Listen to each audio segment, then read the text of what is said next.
예수님 당시에 수많은 유대인들이 예수님의 이야기를 들었고 또 직접 예수님을 만났습니다. 그런데 많은 유대인들은 무엇을 통해서 하나님의 영광을 생각하고 무엇을 보면서 하나님의 영광이라고 여겼겠습니까? 그들은 화려했던 헤롯의 성전, 그 대단한 예루살렘의 성전을 볼 때에 저것이야말로 하나님의 영광이 아니냐, 하나님의 영광이 나타났다고 찬미했었습니다. 그런데 하나님의 영광은 어디에, 무엇을 통해서 나타내셨습니까? 예루살렘의 그 화려했던 성전이 아니었습니다. 나사렛 땅에 무슨 선한 것이 나겠느냐, 멸시받으시고 천대받으신 예수님을 통해서 하나님의 영광을 나타내셨습니다. 우리 그리스도인들은 어떤 사람들일까요? 오직 예수님의 얼굴을 통해서 하나님의 영광을 생각하고 하나님의 영광을 바라보는 사람들입니다. 예수님의 얼굴을 통해서 하나님의 영광을 높여드리시기를 원하십니까? 지쳐있는 왕족들, 귀족들의 고대 광실을 찾아가지 마시고 낮고 낮은 베들레헴의 마구간으로 내려가시기 바랍니다. 예수님의 얼굴을 통해서 하나님의 영광을 높여드리시기를 원하십니까? 황금마차를 타고 예루살렘에 입성하시는 예수님이 아니라 호산나 호산나 어린 나귀 새끼를 타고 겸손의 왕으로 입성하신 예수님을 경배하시기 바랍니다. 예수님의 얼굴을 통해서 하나님의 영광을 높여드리시길 진정 원하신다면 십자가에서 당장 내려와서 네가 그리스도인 것을 증명하라, 사람들을 두렵게 하는 기적을 베푸는 메시아를 찾지 마시고 죄인을 위하여 죄인이 되셨고 모든 저주를 받으시고 죽임당한 예수 그리스도를 구주 하나님으로 영접하시기 바랍니다. 오늘은 교회력으로 산상변모주일로 기념하고 있습니다. 나사렛의 가난한 목수의 아들인 줄 알았던 그 예수는 단순한 목수가 아니셨습니다. 그분은 하나님의 본체요, 빛나는 광채를 입으신 하나님이셨습니다. 나사렛의 그 예수는 실패한 이름 없던 한 무명의 선지자가 아니셨습니다. 하나님의 영광을 나타내시는 찬란한 빛 되심을 찬양하고 경배하는 주일로 지키고 있습니다. 이 시간 저와 여러분은 무엇을 통해서 하나님의 영광을 바라보기를 원하십니까? 세상이 자랑하는 껍데기를 바라보고 외형을 바라보고 그곳에서 하나님의 영광을 찾는 사람들이 아니요, 죄인들의 친구로 오신 예수님의 얼굴을 보시고 온유하고 겸손하신 예수님의 얼굴을 통하여 하나님의 영광을 발견하시고 그 영광의 빛을 온 땅에 드높이시고 나타내야 하겠습니다. 어떻게 예수님의 얼굴을 통해서 하나님의 빛나는 영광을 온 땅에 드높이며 나타낼 수가 있겠습니까? 우리 첫 번째 말씀입니다. 1절을 함께 읽습니다. 시작. 그러므로 우리가 이 직분을 받아 긍휼하심을 입은 대로 낙심하지 아니하고.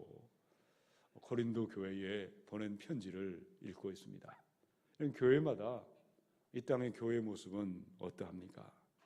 참으로 다양한 사람들이 모여 있죠. 가족들 몇 명만 모여도 의견이 하나 되기 힘들지 않습니까? 개성과 개성이 다양한 사람들이 교회 안에 모여 있습니다.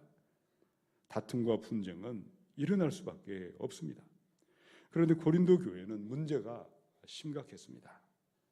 바울이 사도의 직분을 감당할 때에 어떤 사람들은 바울을 천사처럼 바울을 생각하고 바울을 대접하기도 했습니다.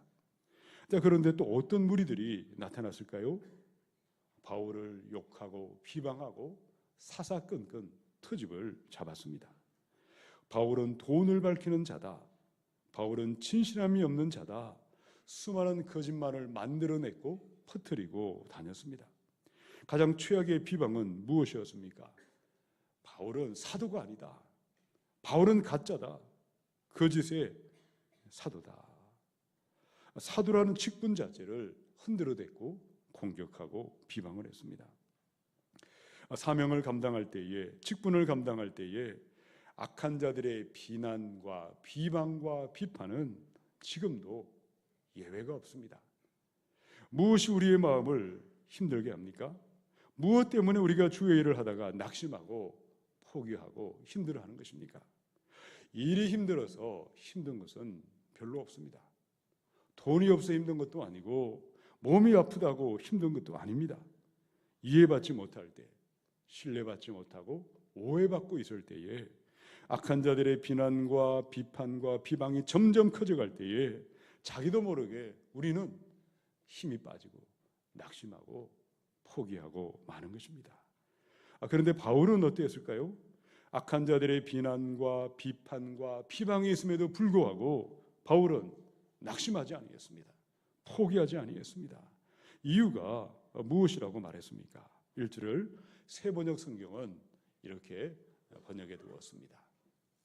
그러므로 우리는 하나님의 자비를 힘입어서, 하나님의 자비와 은혜와 긍휼을 힘입어서 이 직분을 맡고 있으니 낙심하지 않습니다. 바울이 직분을 받은 것은 자격이 있어 직분을 받은 것이 아니었습니다. 머리가 좋아서 된 것도 아니었습니다. 집안이 좋아서 된 것도 아니고 열심히 대단해서 된 것도 아니었습니다. 오직 하나님의 은혜였습니다. 자비와 긍휼하심을 입었기 때문이었다는 거죠. 우리가 아는 그대로 바울은 교회를 핍박하고 예수님을 대적하던 인생길을 걸어가고 있었습니다. 그럼에도 하나님은 바울에게 찾아오시고 자비와 긍휼과 은혜를 베풀어 주셨기에 마침내 바울은 사도가 되었고 직분을 받은 것입니다. 그러므로 바울은 어떤 경우에도 낙심하지 아니했고 절망하지 아니했던 것입니다. 고린도전서 15장의 10절의 말씀에 그러나 내가 나 된 것은 하나님의 은혜로 된 것이라. 바울을 사도로 부르신 것은 하나님의 은혜였습니다. 저와 여러분을 몸된 교회로 불러주셨고 직분을 맡겨주신 것도 하나님의 은혜입니다.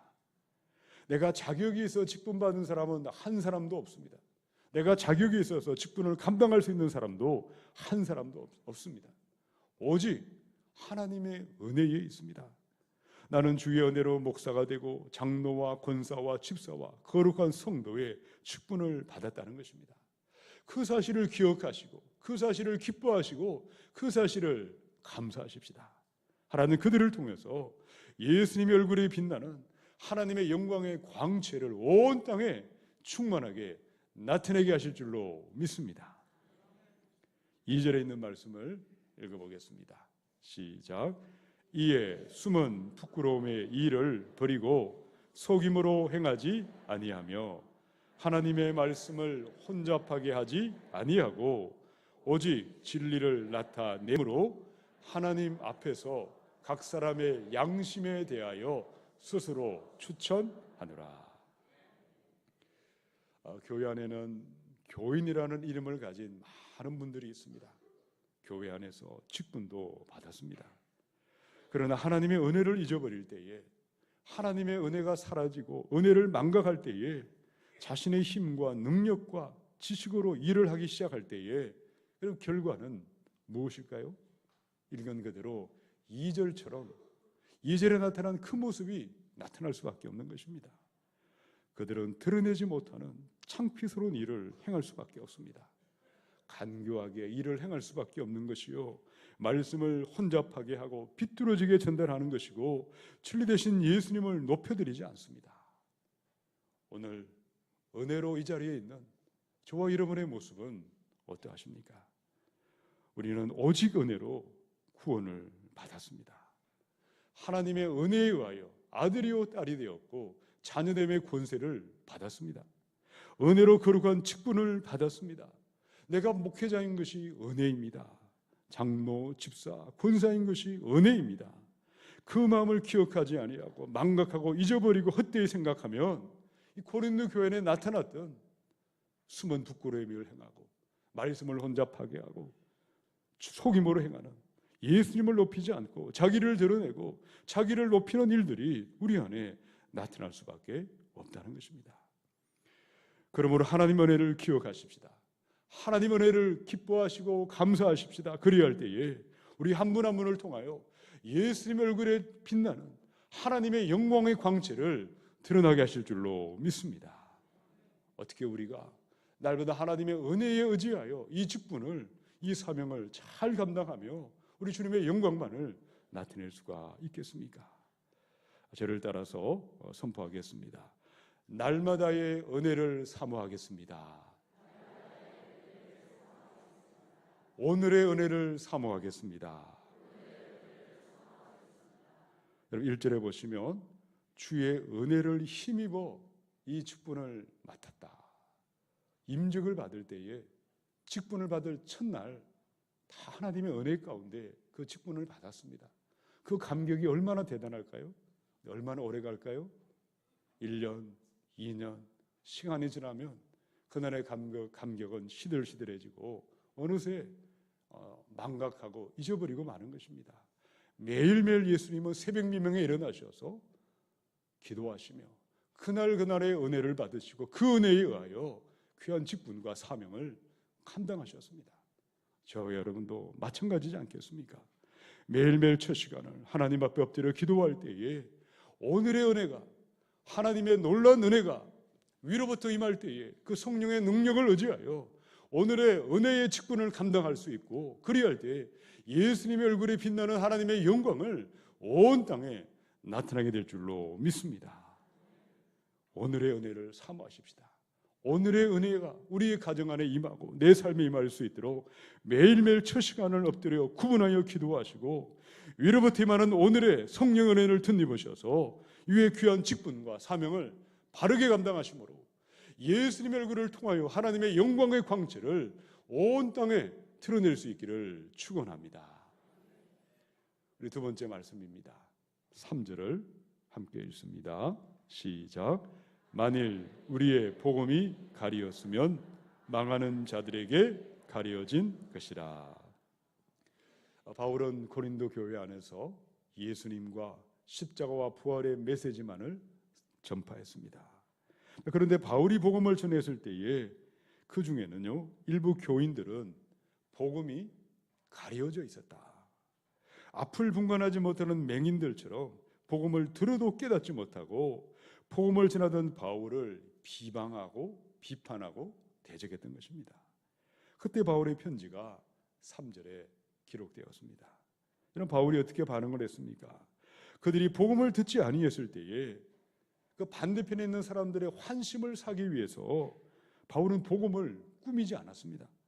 복음을 바꾸지도 아니했고 그들의 귀에 좋게 들리도록 변경하지도 아니했다는 거죠.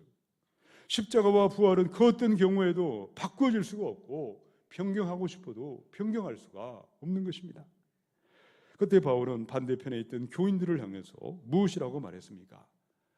그들은 복음이 가려진 자들이다. 그들은 멸망하기로 예정된 자들이다. 그럼 지금도 마찬가지입니다. 제가 복음을 전할 때에 어떻게 복음을 전하고 있습니까? 저는 제 자신을 전하지 않습니다. 세상의 자랑도 말하려고 하지 않습니다. 세상 돌아가는 세상 이야기도 가급적이면 삼가하려고 합니다. 오직 예수님과 십자가와 부활의 예수님만을 드러내고 선포하려고 발버둥치고 있습니다. 그럼에도 반응은 어떠할까요? 아무리 십자가와 부활의 예수님을 전하고 선포한다 할지라도 놀랍게도 귀를 막아버린 사람도 있고 딴 생각하고 딴 소리 하는 사람도 있고 듣지 않는 교인들도 있는 것입니다. 왜 그들에게는 복음이 삶의 능력이 되어 나타나지 못하고 있을까요? 왜 그들에게 복음은 삶의 실제가 되어 나타나지 못하고 의미 없는 소음처럼 들려오고 있고 영원한 생명이 아니라 영원한 심판과 영원한 멸망을 향해 달려가고 있는 것입니까? 이유가 무엇일까요? 우리 4절을 읽어보십시다. 시작. 그 중에 이 세상의 신이 믿지 아니하는 자들의 마음을 혼미하게 하여 그리스도의 영광의 복음의 광채가 비치지 못하게 함이니 그리스도는 하나님의 형상이니라. 아멘. 오늘도 미세먼지가 극성을 부리고 있습니다. 미세먼지, 초미세먼지가 극성을 부릴 때 원래 하늘은 푸르고 맑은 하늘을 가지고 있습니다. 우리 눈에 보이는 가시적인 하늘은 어떠할까요? 푸연 온통 잿빛으로 하늘을 뒤덮어버리고 있는 것입니다. 여러분, 영적인 세계도 원리가 동일한 것입니다. 미혹의 영이, 어둠의 영이, 마귀가 우리의 마음을 뒤덮어버릴 때에 우리 마음에는 편견이 가득 차 있을 것이고, 이성은 점점 어두워져 가는 것이요, 답답함과 캄캄한 흑암으로 뒤덮이고 말 것입니다. 그들에게 십자가와 부활의 말씀을 아무리 전하고 선포한다 할지라도 그들의 마음에는 말씀이 들려오지 않습니다. 그것이 바로 마음을 혼미하게 만들어버린 것입니다. 혼미하게 하다, 이 말의 원래 뜻은요, 마음의 눈을 어둡게 만들다, 영혼의 눈을 맹인으로 만들어버렸다, 그 말입니다. 마귀는 저와 여러분의 치명적인 급소가 무엇인지, 어디에 있는지를 정확하게 알고 있습니다. 집요하게 물고 늘어지고 끊임없이 공격하는 것입니다. 무엇일까요? 오직 마음을 미혹하고 우리 마음을 공격하는 것입니다. 많은 사람들이 만몬의 신에 돈과 재물과 그것이 바로 그들의 우상이 되어서 그들의 마음의 눈을 미혹시켜버리고 말았습니다. 아무리 십자가와 부활의 말씀을 전한다 할지라도 그들의 마음에는 말씀은 들려오지 않습니다. 또 어떤 사람들이 있겠습니까? 성공과 출세와 세상의 영광이라는 것이 우상이 되어 그들의 마음을 미혹하고 눈을 멀어버리게 했습니다. 신앙생활을 그들은 왜 하는 것일까요? 자신의 야망을 위한 수단으로 생각하고 있는 것이죠. 어떻게 우리가 세상의 신을, 마귀의 미혹을 물리치며 예수님의 말씀이 그대로 우리에게 들려오고 그 얼굴에 빛나는 하나님의 영광을 발견할 수가 있겠습니까? 마태복음의 5장 8절의 말씀인데요, 함께 읽겠습니다. 시작. 마음이 청결한 자는 복이 있나니 그들이 하나님을 볼 것이며. 아멘. 마음이 멀어질 때에, 마음이 순전함이 사라지고 미혹이 임하고 흑암이 가득할 때에 복이 아니라 저주의 길로 들어서는 것입니다. 예수님이 오셔서 말씀을 전해도 욕하고 비방하고 퇴적할 수밖에 없을 것입니다. 교회 안에 직분을 받아 아무리 봉사의 일을 하고 있다 할지라도 그들은 숨은 부끄러움의 일을 하는 것이고 속임으로 행하는 것이고 말씀을 혼잡하게 하고 예수님을 드러내지 않고 자기 이름과 영광만을 구할 수밖에 없을 것입니다. 그러나 마음이 청결할 때에 예수님의 얼굴에 빛나는 하나님의 영광을 보게 하시고 나타나게 하십니다. 마음이 청결할 때에 그 사람을 통하여 자살을 묵상하고 죽음을 묵상하는 수많은 사람들을 생명 되신 예수께로 인도할 수가 있는 것입니다. 마음이 청결한 그 사람들을 통하여 죄 가운데 고통하는 수많은 사람들을 자유와 생명과 평강의 예수님께로 인도하게 역사하는 것입니다. 히브리서 9장의 22절에 율법을 따라 거의 모든 물건이 피로서 정결하게 되나니 피 흘림이 없은즉 사함이 없느니라. 여러분, 예수님의 보혈만이 내 마음에 완악하고 돌같은 마음, 교만한 마음을 죄인 줄 알고 애통해하고 회개하고 떠나고 돌이키도록 역사하십니다. 예수의 보혈만이 내 안에 있는 탐욕과 온갖 죄악에서 우리를 정결하게 하시고 깨끗하게 역사하십니다. 이 보혈의 피는 먼지처럼 점점 쌓여가는 마음의 온갖 우상들을 치워주시고 청결하게 도와주십니다. 오늘 성전에 떡과 잔을 받으실 때에 십자가의 보혈을 의지하여 내 안에 있는 교만한 마음을 회개하십시다. 죄악된 마음을 회개하십시다. 참되게 회개하시고 돌이키셔서 예수님의 얼굴에 빛나는 하나님의 영광을 온 땅에 드러내시기를 축원합니다. 우리 세 번째 말씀입니다. 5절을 함께 읽습니다. 시작. 우리는 우리를 전파하는 것이 아니라 오직 그리스도 예수의 주 되신 것과 또 예수를 위하여 우리가 너희의 종된 것을 전파함이라. 아멘. 고린도 교회는 21세기에 이 땅의 교회를 너무나 닮은 꼴로 닮아 있습니다. 많은 문제들이 교회 안에 나타났죠. 파벌이 생겨났습니다. 그리고 성적인 타락이 있었고 성도와 성도 간의 법정에 가서 소송을 벌였습니다. 우상을 숭배하고 무질서하게 성만찬에 참여했고 부활이 없다는 사람들이 여기저기 나타났습니다. 그 모든 배후에는 세상의 신이 미혹의 영, 거짓의 영, 마귀가 활동하고 있었고 무지한 지도자들, 거짓 직분자들을 앞세워서 교회를 어지럽히고 있었습니다. 그들은 바울을 집중적으로 공격을 했습니다. 바울은 말재주가 부족하다. 바울은 설교가 형편이 없다. 바울은 돈을 밝히는 사람이다. 예수 만난 적이 없지 않느냐. 그가 사도의 직분을 받은 것은 가짜다. 여러분, 이 땅의 교회는 완전하지 않습니다. 우리 주님은 다시 오실 그때까지 교회마다 그런 사람들은 끊임없이 나타나고 또 나타나고 또 나타나게 되어 있습니다. 만약 우리가 깨어있지 아니할 때에, 기도하는 성령의 사람으로 변화받지 아니할 때에 누구든지 악한 자들의 선전선동에 부원대동하는 것이고 온갖 죄를 저지르며 멸망길로 달려갈 수밖에 없을 것입니다. 고린도후서 11장에 20절의 말씀에 누가 너희를 종으로 삼거나 잡아먹거나 빼앗거나 스스로 높이거나 뺨을 칠지라도 너희가 용납하는도다. 교인들이 무지몽매할 때에, 교인들이 미련할 때에 악한 지도자들이 나타납니다. 그들은 직분을 내세우고 교인들이 위해 군림하고 지배하고 교인들을 종처럼 함부로 대하는 것입니다. 그런데 그런 목회자들이 나타날 때 그들을 향해서 고린도 교회 성도들은 무엇이라고 말했습니까? 그분은 카리스마가 대단해. 그분은 지도력이 탁월해. 눈에 콩깍지가 씌면 그럴 수가 있습니다. 문제는 무엇일까요?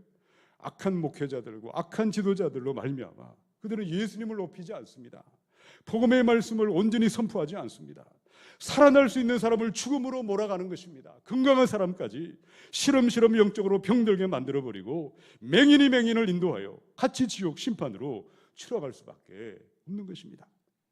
그러므로 바울은 이 교회를 향해서 누가 참된 사역자요, 누가 참된 목회자냐, 누구를 통해 예수님의 얼굴에 빛나는 하나님의 영광이 나타나고 있느냐 생각해보라, 분별해보라. 편지할 때에 두 가지의 기준을 제시했습니다. 첫 번째 기준, 참 목회자는 자기를 드러내지 않습니다.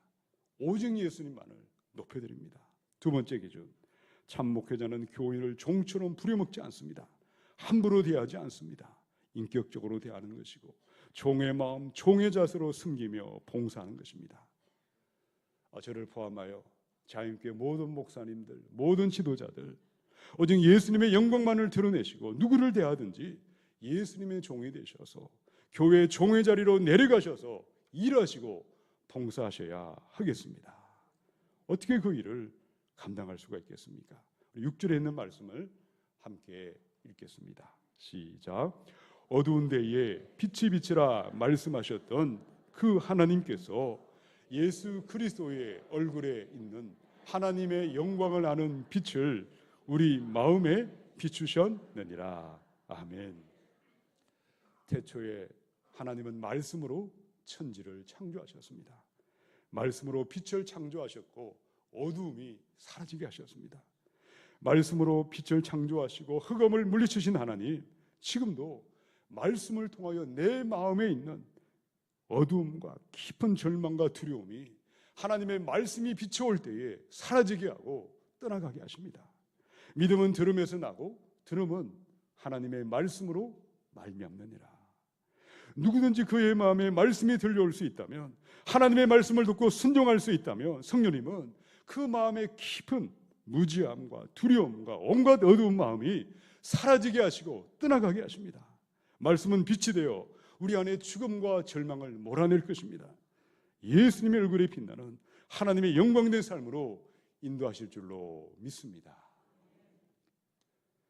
예수님을 믿으시는 90노인 할머님이 계십니다. 할머니는 아침마다 일어날 때에 또다시 숨쉬게 하시니 감사합니다. 또다시 새날을 주시니 감사합니다. 마음 깊은 곳에서 우리 하나님의 은혜에 감사하며 하루를 시작하신다고 합니다. 그런데 마음과 생각 속에는 감사가 있지만 90노인의 그 몸은 하나도 그 몸에 기운이 없다는 것입니다. 그때 할머니가 어떻게 하루를 시작하실까요? 눈을 뜨자마자 감사합니다, 감사합니다, 감사합니다 누운 채 그 말씀을 되뇌시다가 겨우 자리에 일어나셔서 가장 먼저 하시는 것이 성경책을 펴신다고 합니다. 말씀을 펴셔서 소리내어 한 절 한 절 읽기를 시작하시다가 찬양도 하시고 기도도 하시며 매일매일 1시간을 그렇게 하신다는 겁니다. 그러면 온몸에 거짓말처럼 들리시겠지만 생기가 돋아나기 시작하고 일어나게 하시고 움직일 수 있는 그날의 기력과 그날의 에너지가 생겨난다고 하셨습니다. 이 할머니 성도님의 말씀입니다. 내가 이 나이에 예수님 믿는 것이 축복입니다. 내 마음에 말씀이 읽을 때에, 말씀이 들어갈 때에, 말씀은 내 마음의 두려움과 걱정의심이 사라지고 무기력이 사라지고 오늘도 일어날 힘을 주시고 생명의 빛 되신 예수님이 내 안에 점점 채워지게 하시고 영광의 삶으로 나를 인도하고 있습니다. 사랑하는 여러분, 하루하루를 어떻게 살아가고 계십니까? 또 새봄을 시작하는 이 복된 3월에 어떻게 하루를 살아가려고 계획하고 계십니까? 구신노인께서 하루 1시간, 하루의 그 첫 시간을 주님의 말씀의 빛으로 하루를 시작하고 계시다면 여러분 중에 그렇게 하지 못할 사람은 한 사람도 없지 않겠습니까? 마음만 먹으시면 누구든지 가능한 것입니다. 내 마음에 말씀이 빛이 임하게 하는 그 삶에 순종하십시다. 가정 예배를 통하여 우리 자녀들에게도 우리 가정 안에도 말씀의 빛이 임할 때에 우리 가정이 살아나고 자녀가 살아나고 온 열방을 살리는 예수님의 빛나는 영광을 나타나게 하실 줄로 믿습니다. 아침마다 하나님의 말씀 앞에 서셔서 성령께서 우리 마음을 밝혀주셔서 예수님의 빛나는 얼굴을, 하나님의 영광의 광채를 우리의 가정과 교회와 온 세상 만방에 드러내시며 하나님의 영광만을 높여드리시기를 주님의 이름으로 축원합니다. 함께 기도하겠습니다.